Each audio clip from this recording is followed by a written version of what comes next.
Have you told your friends that you see ghosts? Oh, absolutely not. Gina Rodriguez returns in Not Dead Yet. I'm back, baby! Who is up? Oh, she's the obituary writer. And Brad Garrett joins the brilliant ensemble cast. Titan, Maverick, Titan of all Mavericks. These are all words used to describe me. Not Dead Yet. Season premiere. Tonight, 8:30, 7:30 Central on ABC. And stream on Hulu.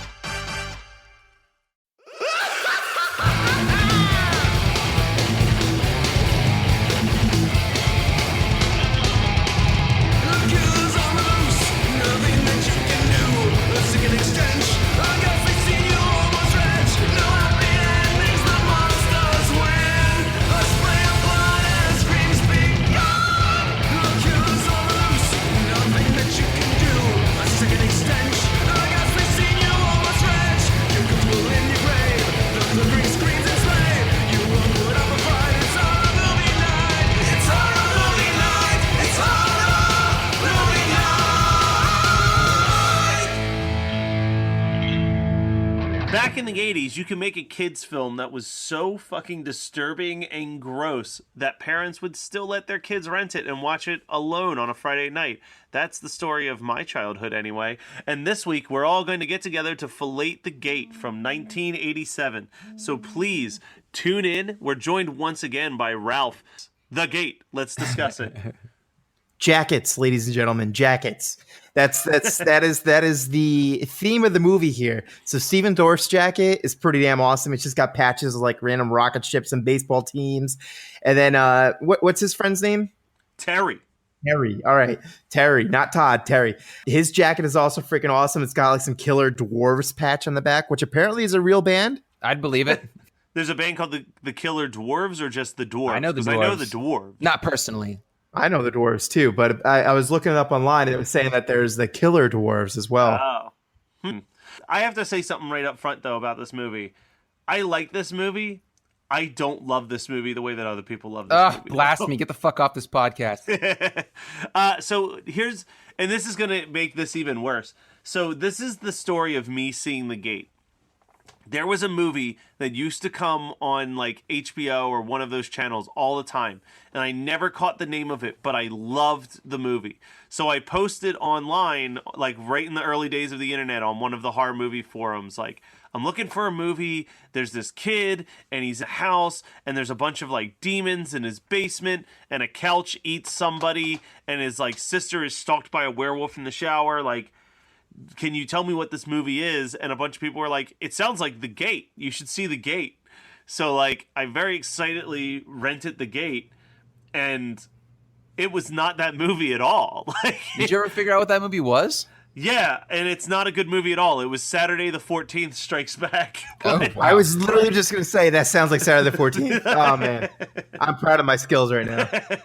But I feel like because I was so excited to discover a movie that I'd been searching for, and instead I just got like a pretty decent Satanic Panic movie, I was always a little bit let down. And I just think some parts of this movie drag. For a movie that's like an hour and 20 minutes, it feels long at times. Yeah, it sure does. But I like it. Like I love the claymation, and there's some like really great lines and some really great moments. But I like, this has never been like top horror film fodder for me. It's been like I'll pop on The Gate. Like, that's usually, it's just kind of a like back in my mind, yeah, let's throw on The Gate type attitude towards it all the time.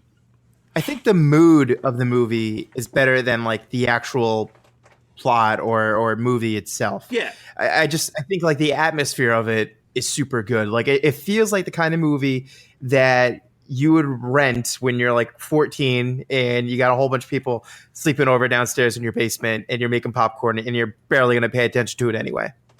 Yeah, I feel like that's fair. So Scott, do you want to take the reins on walking us through what happens in The Gate? Sure. All right. So we start off with little Steven Dorff, and he comes in. This intro scene is fun. He comes in and there's nobody in the house, and he's like, "Where's everybody? They ate dinner without me." And then he goes outside and there's a storm coming, and he gets in his treehouse, and then the treehouse starts to get cut down, and he wakes up and it's them cutting down the treehouse outside, which didn't do a really good job of explaining why they're doing that. But that was kind of a dick move on his parents' part. His parents are kind of non-entities, which is fine. It was the 80s, and that seems to be a recurring theme in a lot of 80s kids movies is absent parents. So thanks, baby boomers. And then we get you get some backstory with him and his buddy Terry. They're fucking around in the backyard. They find a geode, and then his sister Alexandra stops by, and she's, they used to be tight. They used to be pals, and then she's now in arguably high school. I'm guessing she's like a sophomore or something, and is too cool to hang out with her brother, and so she runs off, and they're like, let's go do young boy things, and so they're messing around with this gigantic geode that they find. They crack it open, and bad stuff starts happening, and then the parents decide that they want to go away for a long weekend, and Alexandra, we're just going to refer to her as Al because that's what Stephen Dorff would want.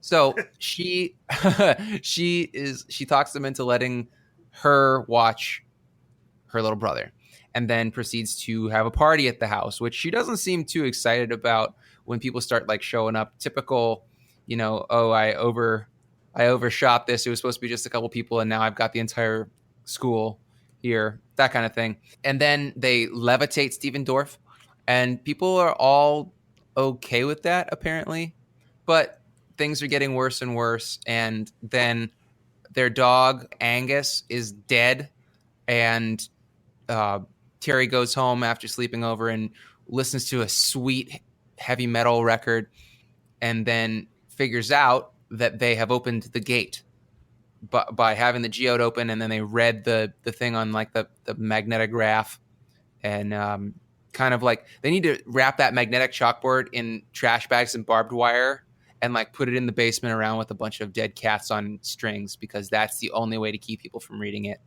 So they have opened the gate, and they're Al's stupid ass boyfriend. He's not really her boyfriend, but the guy she likes somehow has Angus's dead body, tosses him in the hole, and all hell breaks loose.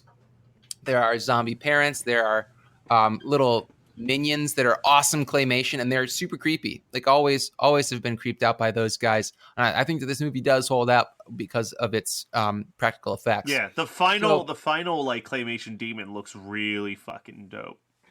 I actually have a note that says that I don't love, and I never have. I've never loved the big bad in this. I just love the minions. See, I like the big bad because it reminds me of something that they would have fought in Jason and the Argonauts. Yeah, it does feel like that with its kind of like aardvar or anteater almost mouth. Yeah. It's just like a weird little. Yeah, but I think that the minions just worked very well because I think that their claymation, as well as they might have been people in costumes on a green screen. I'm not positive how they did that effect, but some of them move in such a way that seems like human, but just creepy enough that it's like that uncanny valley and not really human. It's very, very cool. I love that effect. But in any case, Stephen Dorff defeats the big bad, gets his friends back, and then the end of the movie is that their house is fucked. Yeah. Like their parents are about to come home. I laughed out loud when Stephen Dorff goes flying out of the house when he defeats the big bad. Like it's like straight out of an Evil Dead movie where he's just like, ah, and he's like spiraling out the door. Agreed. I want to draw attention to at least two things in a quote. I'll go with the quote first. I'm going to definitely start saying suck my nose until my head caves in to more people, because that really puts people in their place. I love that Terry listens to like the kind of metal that I like, which is like straight Rhapsody of Fire, like long epic speeches in the middle of the song. Well, that also ties back into last week, us doing a Howling movie, because, Christopher Lee did a bunch of Rhapsody of Fire albums. Yeah. For Rhapsody. And I like the fact that Matt is such a new school Rhapsody fan that he refers to them as Rhapsody of Fire like you are supposed to, because I found out about them when they were called Rhapsody, and then they got sued or something like that, and they had to change their name. And so I never remember, because I stopped listening to them. I've listened to everything that they've done after changing their name, but it never really hit me like the early Rhapsody stuff. And so I never remember that they're now Rhapsody of Fire. Did I ever tell you how I discovered Rhapsody of Fire? No, you tell me, then I'll tell you. For me, it was the first ever trip that I took to California. And I had just met Jonathan London, and he drove me down to San Diego Comic-Con, and his brother Paul was going to be doing a big signing at our booth because his brother was like a former WWE Tag Team Champion. And afterwards, his brother's like, "Oh, I got you a gift." And he just hands him like 4 Rhapsody of Fire albums. Because there are a lot. Yeah. So that was like all John and I listened to for the entire San Diego weekend. And like during the drive home, it was like all Rhapsody of Fire to keep us awake. And I was like, man, that sounds like a good time. And I was like, this band fucking rips. Like, and I just started buying everything that I could of them from that point on.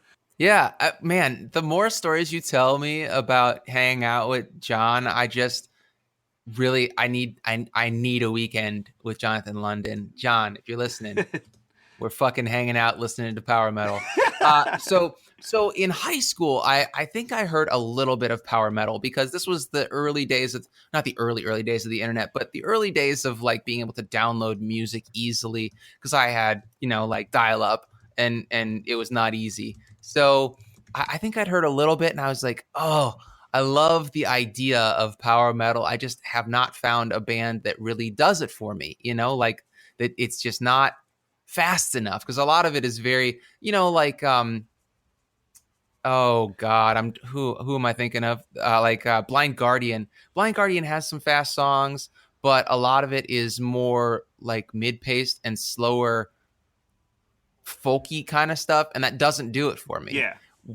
And I was in college, which I feel like when the one dude left Rhapsody and formed his like side projects, he went. Is that Luca Turilli? Yeah. I feel like his side projects are way more folky and slow. Oh. Yeah. Oh, no. Luca is the main guitar player. As far as I understand, Luca is the main guitar player, and at least he used to be. I don't know if he's still with them, but he had side project stuff, solo record stuff that actually was when I first grabbed a bunch of Rhapsody stuff. I got it off of like, I don't know, it wasn't Napster, but it was something like Napster. I don't remember what I used at the time. Probably FrostWire. It was like Audio Galaxy or some sharing site like that. But I got a bunch of Rhapsody that was just kind of like somebody's favorites. So I didn't get any full albums, and a couple of the Luca Turilli records were in there as Rhapsody because everything was, people would mislabel songs all the time back in the early 2000s. That was back when you would download some dude's shitty pop punk band when it was listed as like Blink-182, Homegrown, Newfound Glory. Yes. Like it would just be a list of band names. Bands go like that. No, I found Yellow Card that way. Rufio. I want to say I came across the Starting Line that way. I found a really great cover of Gin and Juice that I thought was less than Jake for years. I have that. I still have it. The Berlin Project. It's a great cover. Everyone has found that. Yeah. Holy shit. It used to just be called punk covers, I remember, and you would just download like 50 of them. I'm still trying to find someone, and this will come up later on in the What Did I Watch This Week, but someone did a really cool ska version of Scooby-Doo, Where Are You? And I still have never figured out who the band was. Was that a ska? You said it was a ska version? Yeah, that came up as Real Big Fish.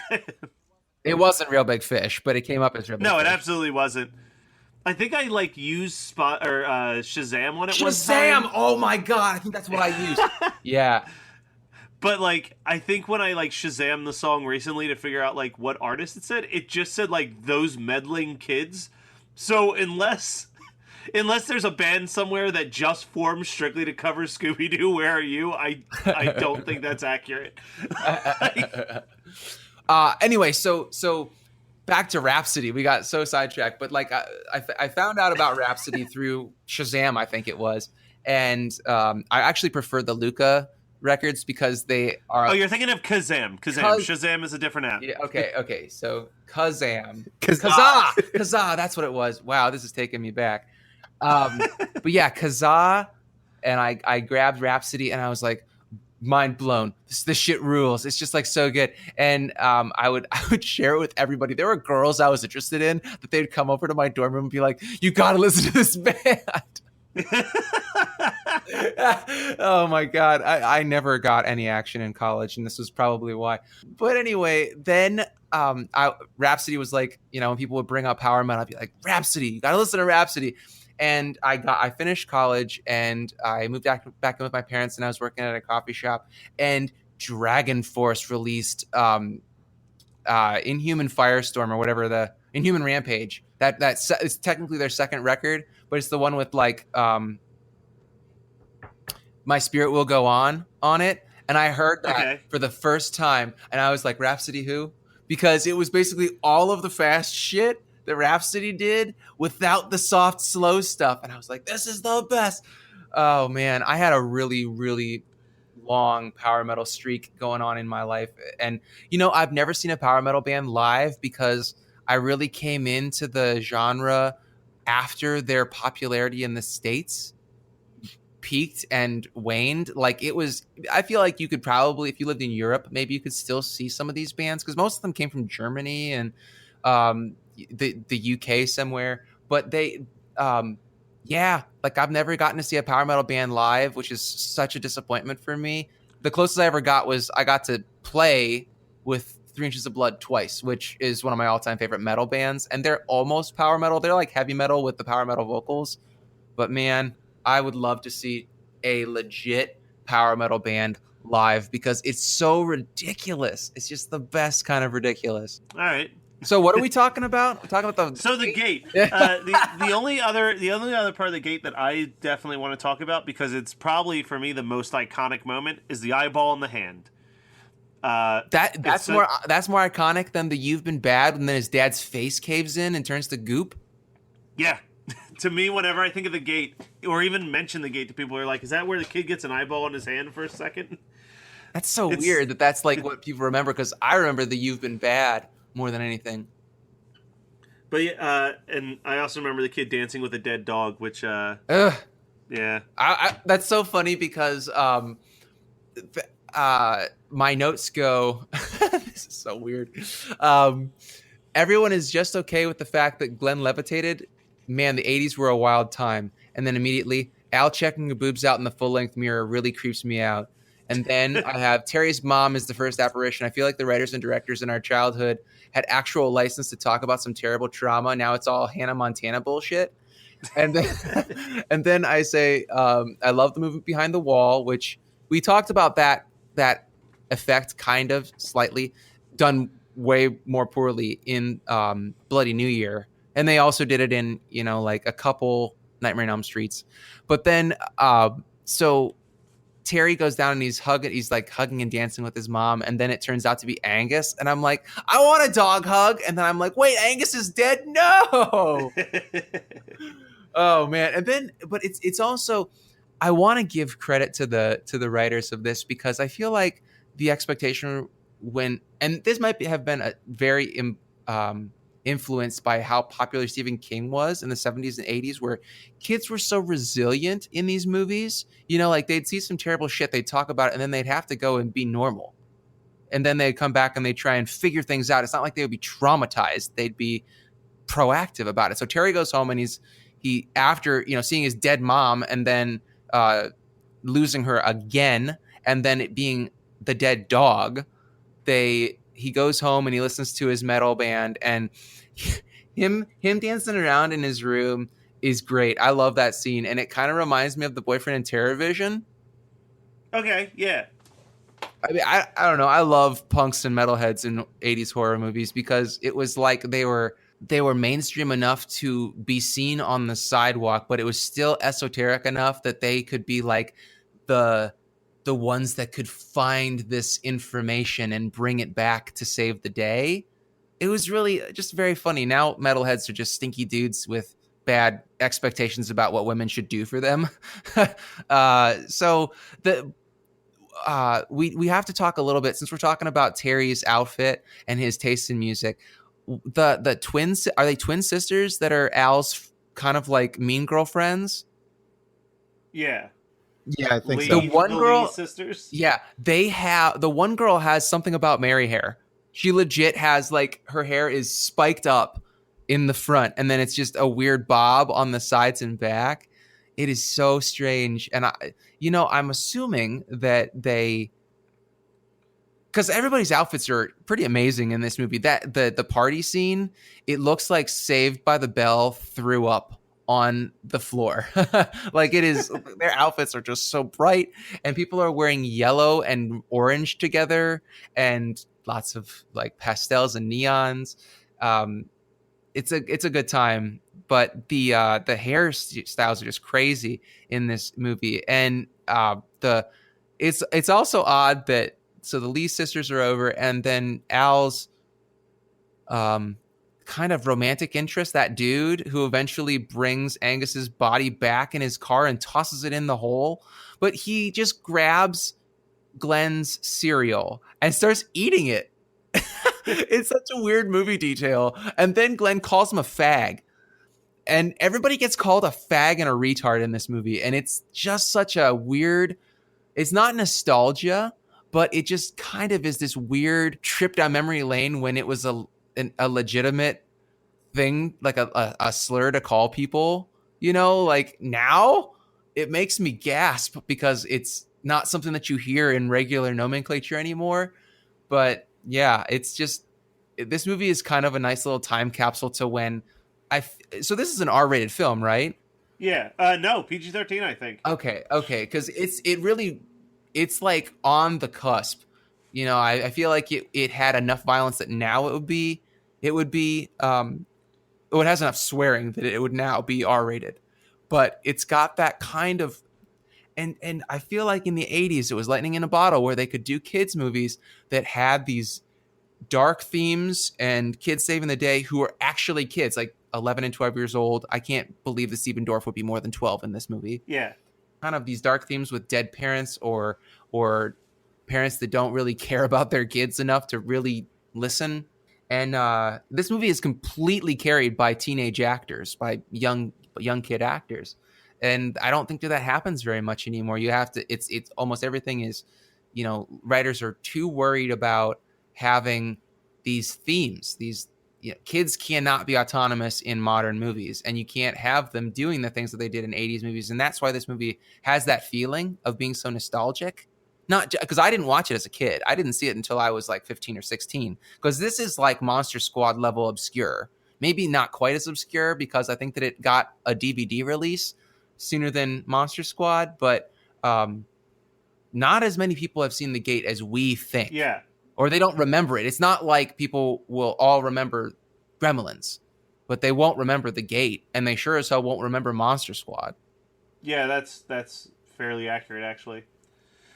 I feel like that's a good note to end on, unless Ralph has anything else to throw in there. Well, I just want to say, when Scott was talking about the 80s party, that they have where they're just all so bright. Is it just me? I can't think of any specifics, but I've seen this trope tons of times where there's a party and then all of a sudden everybody will sit around and be quiet while one person does like a seance or something like that. Like they'll just dive into the occult, like just go from 0 to 100 so fast. And it's definitely happened in other movies. I can't name any off the top of my head. And I just always think that's so funny is that, they're supposed to be teenagers that are drinking and, like horny and all that kind of fun stuff. But then they'll just all sit and be quiet as soon as someone like tries to levitate someone else. Yeah, and also like they all sobered up real fast. And another thing, just going back to Scott saying about like the children carried movies, this reminds me a lot of Silver Bullet to an extent, just with the brother-sister relationship and how like the sister's growing up a little more, whereas the brother is still kind of, acting like a 10 to 12-year-old or however old he's supposed to be. So it reminded me a bit of that. And I just love the kind of generic 80s tropes that are all over it. Speaking on that, one of the tropes is that the sister has to go run off to like go to the beach or go to the mall or something. But one scene in particular that I liked it's towards the beginning where she's like throwing out a whole bunch of her toys. And Stephen Dorff's like, oh, I thought we were going to fire rockets. I'm not allowed to do it myself after I blew up the roof. And it just shows like the roof charred and burned and like half of it. and she just like jumps into this convertible, you know, and of course it's another standard trope where like they pretend to pull away before she gets in there. She's like, "Oh, come on, guys!" but one of the things that I love within it, I've noticed it so much more in all TVs and movies, is that they always like to make the background so busy. So like while that's happening, there's just some kid who's riding his bike, and it's not like he's a little kid, like he's a teenager, and he's just riding his bike in his own driveway, going around in circles. And you just see like 2 or 3 other cars zoom by. Like I've noticed this. I've been watching a lot of like Gilmore Girls or Desperate Housewives, like with my wife, just kind of late at night just to fall asleep. Yeah. And they do that so often too, where just the backgrounds are so fucking busy that it's not anything like real life. And it's just so funny to watch. And I just wanted so bad, like be one of those background actors who's just like only job is to walk past and like change my shirt really quick and then walk past the other way. So I look like 2 different people. But that I don't know, it's just little things like that, like just maybe crack up so much, just like these little minute details. And just as you said, it's a total nostalgia kick. Like it just throws you back to, I wasn't a teenager in the 80s, but it throws you back to like what it would feel like then. It just makes everything look so happy and positive and upbeat, even though they are doing horrible things. And as you said, even though they have like some horrible morals with calling people things they would never get away with now, which, by the way, speaking to people calling each other, faggot and stuff, one, I noticed that they do that way too far. I feel like Freddy vs. Jason, Kelly Rowland's character says that to Freddy. And that was like 10 years ago. No, and I'm just like, whoa. 10 years ago, my friend. We're in the old man time warp now. Freddy vs. Jason was 2003. Yeah, that's that's more than 10 years ago. But even still, that was like just on the cusp of like, okay, this is pretty inappropriate. Here's the cusp of when it was inappropriate, because my sister. Oh yeah, never. No. I'm saying like even for small town folks like myself, in high school, my favorite movie was Can't Hardly Wait. It's one of Matt's favorite movies too. But there's that part where the big point where people start making fun of Mike Dexter is one person in the background of the scene screams out "fag" after he gets turned down by Jennifer Love Hewitt. Well, I was trying to remember her Amanda Becker. Amanda Beckett. And then everybody starts laughing. And I remember my sister seeing that movie for the first time, or seeing that scene for the first time after I think I got a VHS copy of it. So this couldn't have been more than the year 2000, And she was like, I can't believe that's in that movie. Because she was in college by that point, and she was like, that's fucked up. So having Freddy vs. Jason have that be kind of like a penultimate moment for Kelly Rowland's character is even beyond the pale. It was inappropriate when they were doing it in the 80s in this movie, but it was like so much worse in Freddy vs. Jason. Because they should know better by then. Because there's the internet, Yeah. There's like segments on both the Freddy and Jason documentaries that focus on how inappropriate that line is. Can we talk about Can't Hardly Wait for one more second? Sure. All right. So one of my favorite things to do is take that scene where Jason Segel is actually there and Jennifer Love Hewitt comes by and she's like, "Hey, have you seen Preston?" And he's like, "Preston? You mean he's like kind of sort of tall. He's got hair and t-shirts sometimes. Yes, shirts sometimes. Whenever anyone asks me to like describe someone, that's how I'll describe them from now on. I'm just like, well, they got hair and they wear shirts. But sometimes. You need like a toy dinosaur, so you can be like, and he's always wearing t-shirts. Yeah, I can never tell if he's supposed to be high off his ass or just wasted drunk. He's supposed to be drunk. He's supposed to be drunk. I can confirm because of the deleted scene.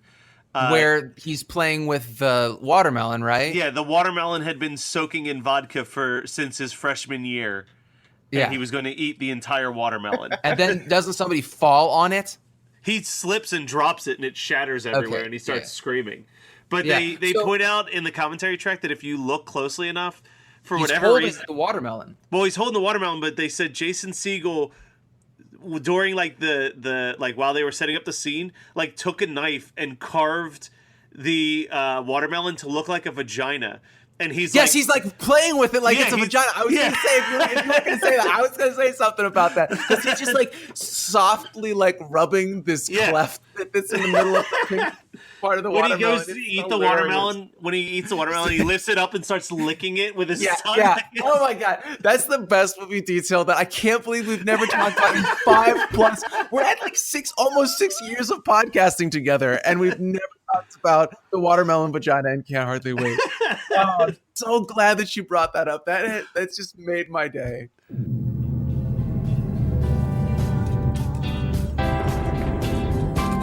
It's so nice to have a night alone to myself. This popcorn is going to go great with my stories. Nothing like a Gilmore Girls marathon to lighten the mood.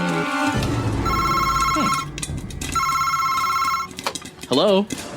Hello? Yes? Who is this? I think you have the wrong number. Do I? It happens. Take it easy. Huh, that was weird. Oh well. Popcorn's ready!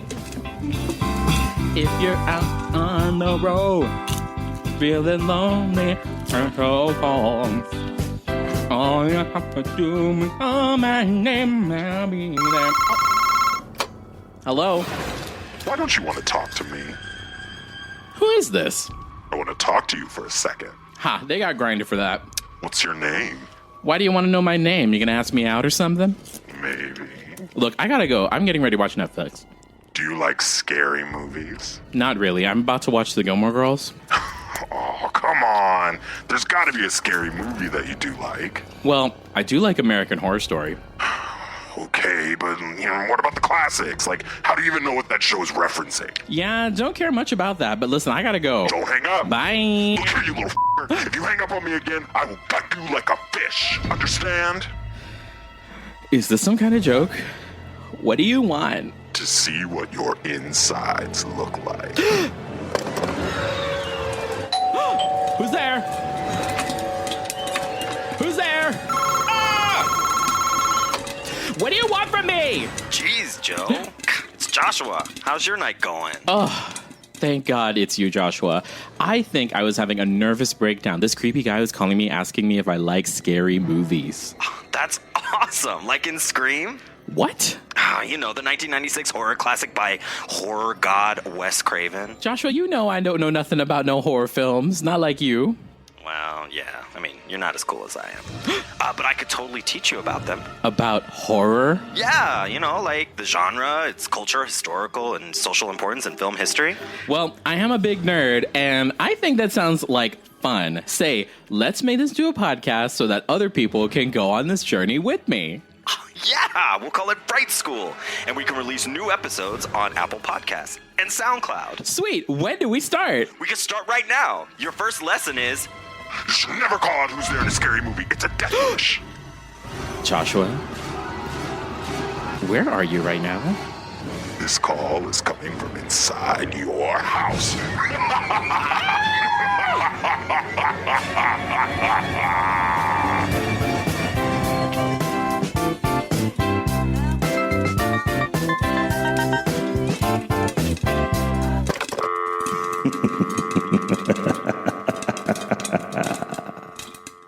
All right, so what did you guys watch this week? We definitely watched Jason Segel do kind of link us on some watermelon. I'll start because I don't have anything necessary to really mention. My niece made me watch BFG the other day. Big fucking giant. It's the butt fucking giant.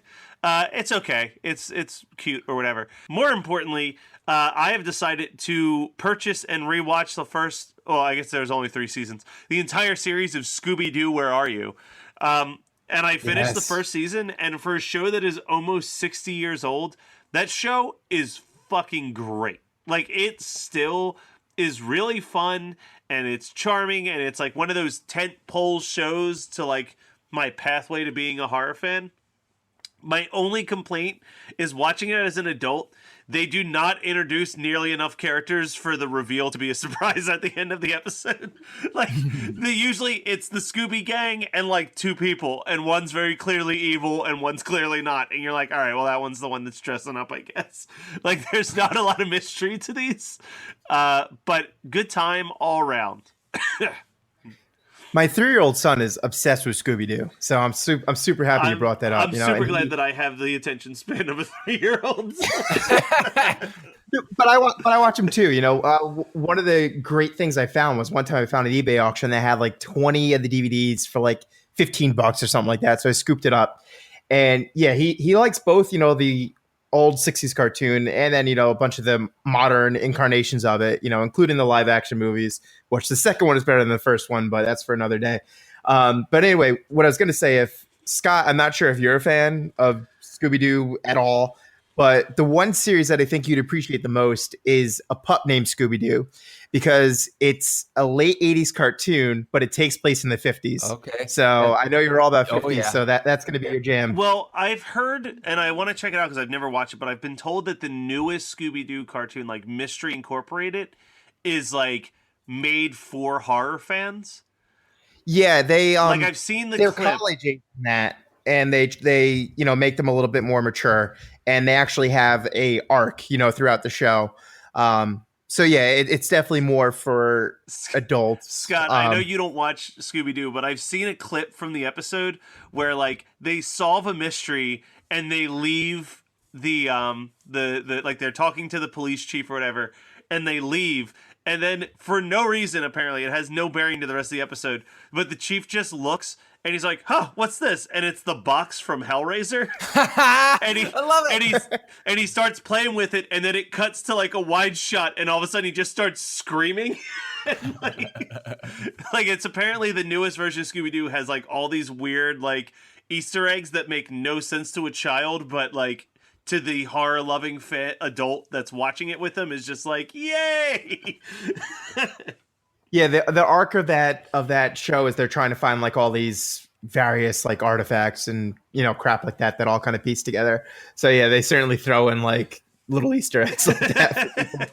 Yeah, Scooby-Doo's still super fun. It reminds me that there was this weird time in the 60s where they would put canned laughter in cartoons. Like it was Scooby-Doo and like the Flintstones had it and stuff, and I just still find that such a weird thing that Hanna-Barbera thought was a good idea, but that's all I got for what did I watch this week. All right, I watched Personal Shopper with Kristen Stewart. How was that? Because I heard that on a couple people's like best horror films of the year list. It was better than I anticipated, in all honesty. I was expecting like some, because I think it's a French director, so I was expecting like some super duper hipster stuff, and it was more of a mystery than I anticipated, and it was also more supernatural than I anticipated.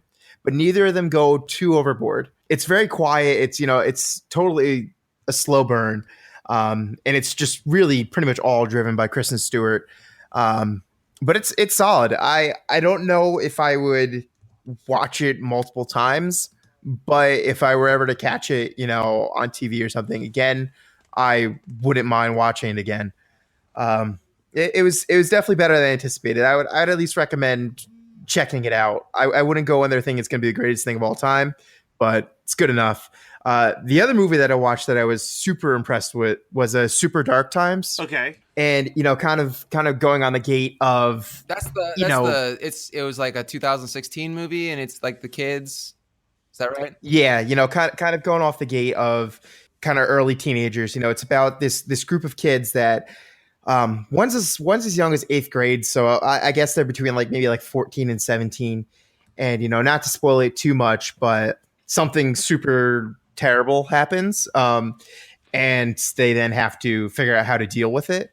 But it's one of those movies where I liked that they didn't like these kids aren't popular, they aren't cool, but they're not losers, so they don't like glamorize the geek culture like Stranger Things does, but then they also don't make them like sex starved stereotypes, like American Pie or something like that. I thought it was actually a super realistic adaptation of what like boys that are 14 to 17 who are trying to be macho around each other, but as soon as a girl comes in the picture, they're all scared and nervous, or as soon as drugs come in the picture, they're all scared and nervous, or even their own parents.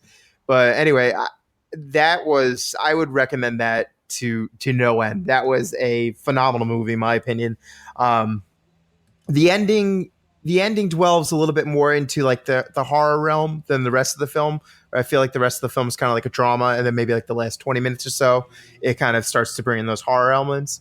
But I would definitely recommend that one. And then my last one that I watched this week was, you had talked about it a little while back, Matt, was Disaster Artist. And I had seen The Room and thoroughly enjoyed The Room. I actually had heard of The Room because of Tim and Eric Awesome Show, Great Job, where they showed like a clip of it and had Tommy Wiseau be a guest star. So that's how I found out about The Room. Then I saw The Room. I enjoyed The Room because it's honestly just horrendous and horrible but funny.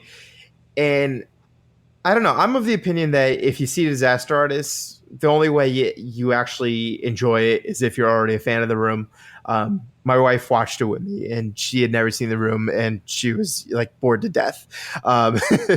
So I would recommend if you're already fans of The Room. Otherwise, I'm not really sure if it's. And I finally got around to seeing The Room like last week or so, and it's just. I mean, there's nothing really to say. I've never even mentioned on the show because it's like there's nothing more to add that hasn't been like added 1,000 times. I get the appeal. I get the charm. I don't think the worst movie. It's not even the worst movie that I've seen this year. Like, it's a bad movie, but there are far worse movies in the world for it to be like the worst movie ever.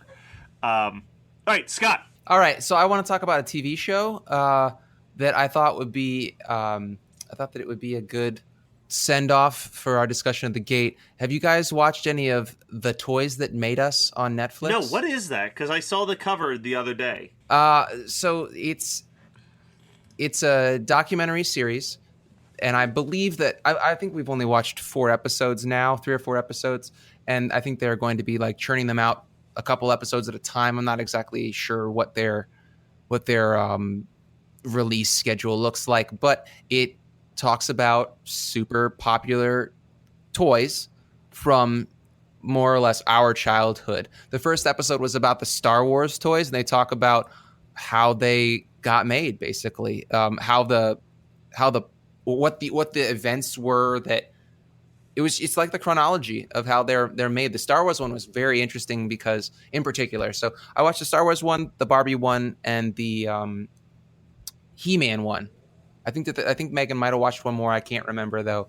But they're very interesting because they talk about they interview the creators, they interview the people that worked at Kenner and Hasbro and stuff like that, and they kind of give you the timeline of, okay, like for the Star Wars one.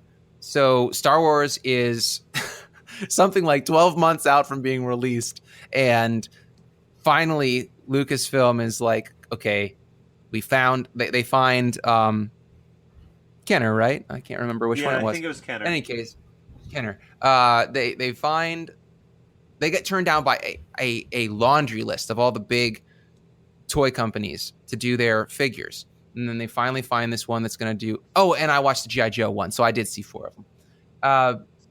So they go... But for Star Wars one, they have 12 months to try and get these toys out on shelves. They don't make it, but it was a different time in, like, was it 78 when the first movie came out, I want to say? 77. And so 77. Okay, so the movie came out in May of 1977. They didn't have toys. They said they were going to have toys. And then at Christmas time, they didn't have toys. Still, like 6 months on, and it's by Christmas, it's still like the top grossing movie of 1977. It's just different because home video wasn't a thing yet. So it was, people were still going to the theaters to watch Star Wars all through the majority of 1977. So by Christmas of 1977, they get these cardboard stand-ups that say like, this is good for X amount of Star Wars toys that will be mailed to you as they're ready, basically. And they sold a shitload of those, and kids got them for Christmas. And then that's how it started, kind of started the Star Wars obsession with toys, and it goes through how they did all these toys with the vehicles and the sizing and then how it kind of petered off by the beginning of the 90s. And Kenner had an amazing deal with George Lucas where they got to keep like 95 cents on every dollar that they made. It was an insane deal. And then when they lapsed, when they got bought by somebody else, and then when the prequels came out, George Lucas got a much more lucrative toy deal. And so that brings us up more or less to modern times. But it is a really, really interesting show. I didn't think I was going to like it because I really hate their intro song. It's a brain bug, but it's really, really annoying and bad. So I highly recommend everybody watch the show and fast forward through the theme song. But I understand what they were getting at. It's supposed to be cheesy and bad like the Saturday morning cartoon themes, but really, really cool show. And I believe that they're going to be churning out episodes a couple at a time. It's really it definitely hits the demographic of people that listen to Horror Movie Night. All right. So I recommend you watch it and then you tell me what you think. All right. Sounds good. Another one that seems in a similar vein to that, if you guys have seen it, it's on, I think, the Comic-Con app, on like Roku and Amazon and all that fun stuff. Mark Hamill's Pop Culture Quest. It's actually hosted by Mark Hamill himself. And some of the episodes delve into, collector toys like that. Some other ones delve into, comic books. Even one goes into like sneaker culture and all that.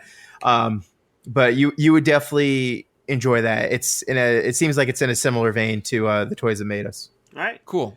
Well, that was The Gate from 1987 as picked by you guys, and thus ends Listener Submitted Month. We'll get right back into Scott and I torturing each other with bad picks left and right. So stay tuned to find out what terrible movies we subject each other to, and whoever our guests are, what we subject them to as well. But there's always time to send us suggestions at hmnpodcast@gmail.com. So feel free to message us whatever you think we should be watching. We can't promise that we will watch it, but we'll certainly read the email, and that's pretty cool, right? Actually, we do have, I forgot to read this at the beginning of the episode, the email that we received from Darren in New Zealand. It said, "Hey guys, love the podcast. Great to know that there are people in the world besides me who have seen Rotor. Well, I think I'd throw my hat in the ring and give you some picks. And then he had a bunch of picks. Last but not least, my pick would be The Gate with Steven Dorff. Two kids open a demon portal in their backyard having recited some heavy metal lyrics. Loved how they did the demons. I was sad when the dog died, but he was pretty old, though. Thanks, guys. Keep up the great work. Couldn't get through my workday without you guys, and don't change that intro music." So, thank you, Darren. I hope we did you justice with our... And Darren, you'll be happy to know... Angus lives. He did. His resurrection at the end is the best part of this movie. Absolutely. All right, guys, we'll be back next week. Peace.